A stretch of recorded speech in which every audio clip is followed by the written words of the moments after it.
Hello दोस्तों, exam insider के इस यूट्यूब चैनल पर मैं आप सबका एक बार फिर से स्वागत करती हूं। जैसा कि दोस्तों आप सबको पता है कि आपके यूपी पेट 2023 के एग्ज़ाम्स की डेट आउट हो चुकी हैं। अब आपके पास ज़्यादा टाइम नहीं बचा हुआ है। आपके पास जितना भी टाइम बचा हुआ है आप उस टाइम में ज़्यादा से ज़्यादा पढ़िए, ज़्यादा से ज़्यादा प्रैक्टिस सेट लगाने की कोशिश कीजिए ताकि आप अब की बार पेट की परीक्षा में अच्छे से अच्छे मार्क्स स्कोर कर सके। उसी को ध्यान में रखते हुए आज हम आपको पेट में जो 5 नंबर की इंग्लिश आती है उससे रिलेटेड एक पैसेज करवाने चल रहे हैं, जो कि आपके परीक्षा की दृष्टि से बहुत ही ज़्यादा इम्पॉर्टेंट होने वाला है।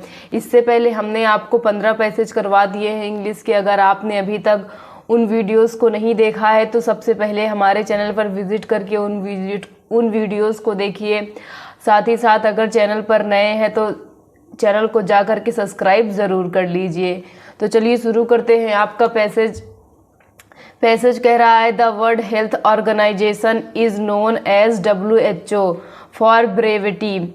It is a specialized agency of the United Nations and was established in 1948.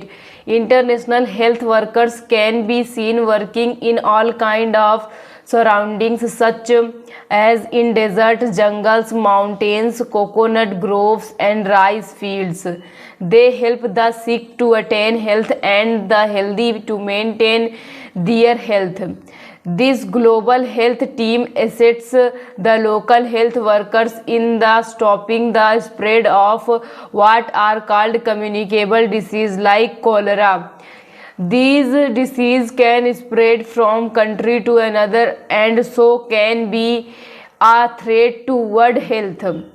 WHO assists different national health authorities not only in controlling disease but also in preventing them altogether. The total prevention of disease is possible in number of ways. Everyone knows how people, particularly children, are vaccinated against one disease or another. Similarly, many people are familiar with the spraying of the house with poisonous substance which kill disease carrying insects. तो ये आपका passage WHO के बारे में है, जो कि क्या कहते हैं, स्वास्थ्य से संबंधित एक संस्था है और यूनाइटेड नेशन से संबंधित है। तो देखिए मैं इसकी हिंदी बताने का आपको प्रयास करती हूँ। The World Health Organization is known as WHO for brevity. ये वर्ल्ड हेल्थ ऑर्गेनाइजेशन को हम शॉर्ट फॉर्म में किसके रूप में जानते हैं? WHO के रूप में जानते हैं। It is a specialized agency of the United Nation and was established in 1948। यह यूनाइटेड नेशन की एक विशेष संस्था है जिसकी स्थापना 1948 में हुई थी। International health workers can be seen working in all kind of surroundings such as in deserts, jungles, mountains, coconut groves and rice field.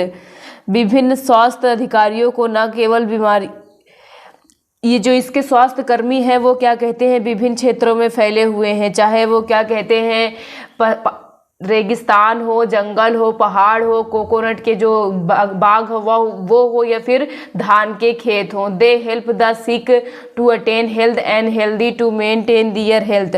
वो बीमार लोगों का ध्यान रखते हैं और उनके स्वास्थ्य को बनाए रखने में उनकी मदद करते हैं। This global health team assist the local health worker in stopping the spread of which are called communicable disease like cholera. विभिन्न राष्ट्रीय स्वास्थ्य अधिकारियों को न केवल बीमारियों को नियंत्रित करने में बल्कि उन्हें रोकने में भी सहायता करते हैं। मतलब यहाँ पे कहने का मतलब ये है कि जो क्या कहते हैं उसके कार्यकर्ता है वो जो फैलने वाली बीमारी जिसे हम क्या कहते हैं कॉलरा, इसको फैलने से क्या करते हैं, रोकते हैं। These diseases can spread from country to another and so can be threat to world health. ये बीमारियां एक देश से दूसरे देश में फैल सकती हैं और इसीलिए विश्व स्वास्थ्य के लिए खतरा हो सकती हैं। WHO assists different national health authorities not only in controlling disease but also in preventing them altogether. विभिन्न राष्ट्रीय स्वास्थ्य अधिकारियों को न केवल बीमारियों को नियंत्रित करने में बल्कि उन्हें पूरी तरह से रोकने में भी सहायता करता है। कौन सहायता करता है? WHO। The total preventing them all together, कुल मिलाकर उन्हें पूरी तरह से रोका जा रहा है। The total prevention of disease is possible in a number of ways, हर कोई रोगों को संपूर्ण रोकथाम कई तरीकों, मतलब कि जो अगर एक तरह का रोग उत्पन्न हुआ है तो उसको रोकने के बहुत सारे उपाय हमें देखने को मिल जाएंगे। Everyone knows how people particularly children are vaccinated against one disease और अनदर, हर कोई जानता है कि कैसे लोगों को विशेषकर बच्चों को किसी न किसी बीमारी के खिलाफ टीका लगाया जाता है। Similarly, many people are familiar with the spraying of house with poisonous substance which kill disease-carrying insects. इसी प्रकार बहुत से लोग घरों में जहरीले पदार्थों के छिड़काव से परिचित हैं जो रोगों को फैलने वाले कीड़ों को मार देते हैं। तो ये आपका पैसेज था, इसकी हिंदी मैंने आपको बताने का प्रयास किया है। एक बार वीडियो को रिवाइज करके फिर से आप हिंदी देख लीजिएगा। तो चलिए इसके क्वेश्चंस को सॉल्व करते हैं। आपका फर्स्ट क्वेश्चन कह रहा है it is a specialized agency of the United Nation and was established in 1948। Here is specialist mean, हमसे यहाँ पे स्पेशलिस्ट का क्या पूछा है? मीन्स पूछा है। Extraordinary, expert, made suitable for a particular purpose, uncommon, हमसे पूछा जा रहा है कि यहाँ पे स्पेशलाइज्ड का मतलब क्या होता है? स्पेशलाइज्ड का मतलब होता है एक्सपर्ट। क्या होता है दोस्तों? स्पेशलाइज्ड का मतलब यहाँ पे आपका एक्सपर्ट होगा। नेक्स्ट क्वेश्चन देखिए, आपका नेक्स्ट क्वेश्चन कह रहा है total prevention of disease is possible in a number of veg.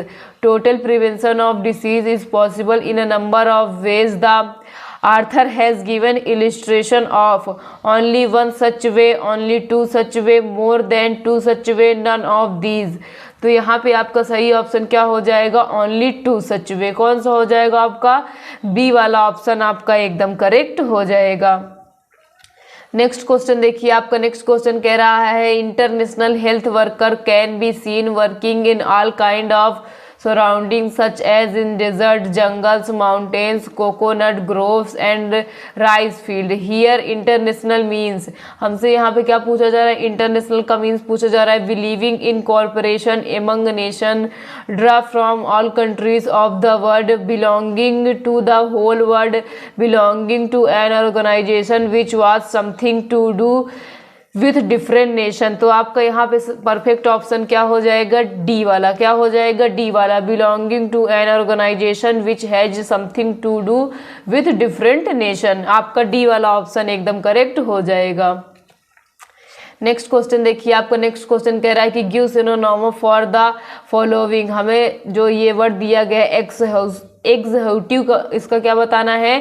Synonyms बताना है। Time consuming, complicated, renewed, throw. तो आपका सही ऑप्शन क्या हो जाएगा? यहाँ पे आपका सही ऑप्शन हो जाएगा थ्रो। क्या हो जाएगा? इसका मतलब होता है थका हुआ। क्या होता है दोस्तों? थका हुआ। तो इसका परफेक्ट सिनोनिम्स क्या हो जाएगा? थ्रो। टाइम कंज्यूमिंग का मतलब है समय की खपत करना, कॉम्प्लिकेटेड का मतलब कठिन, और रिन्यूड का मतलब होता है पुनर्जीवित करना या पुनर्निर्माण करना। तो आपका परफेक्ट ऑप्शन क्या हो जाएगा? डी वाला हो जाएगा। नेक्स्ट क्वेश्चन देखिए, आपका नेक्स्ट क्वेश्चन है give antonym for the following. Hostile, hostile का हमें क्या देना है? एंटोनॉमी देना है। Friendly, positive, negative, anaemia, anaemic. तो आपका सही ऑप्शन क्या हो जाएगा? यहाँ पे आपका सही ऑप्शन हो जाएगा फ्रेंडली। क्या हो जाएगा दोस्तों? फ्रेंडली। हॉस्टाइल मतलब होता है शत्रुता। क्या होती है? शत्रुता। तो फ्रेंडली एंटोनॉमी पूछा है तो आपका फ्रेंडली क्या हो जाएगा? मित्रता। यानी आपका फर्स्ट वाला ऑप्शन एकदम करेक्ट हो जाएगा।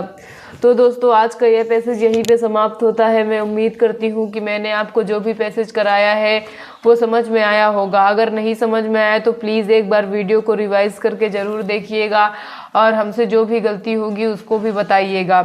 साथ ही साथ दोस्तों अगर आप चैनल पर नए हैं तो प्लीज़ जा कर के चैनल को सब्सक्राइब कर लीजिए, बेल आइकन को भी प्रेस कर दीजिए, और वीडियो पसंद आ रहा होगा तो वीडियो को ज़्यादा से ज़्यादा शेयर ज़रूर कीजिएगा। थैंक यू दोस्तों।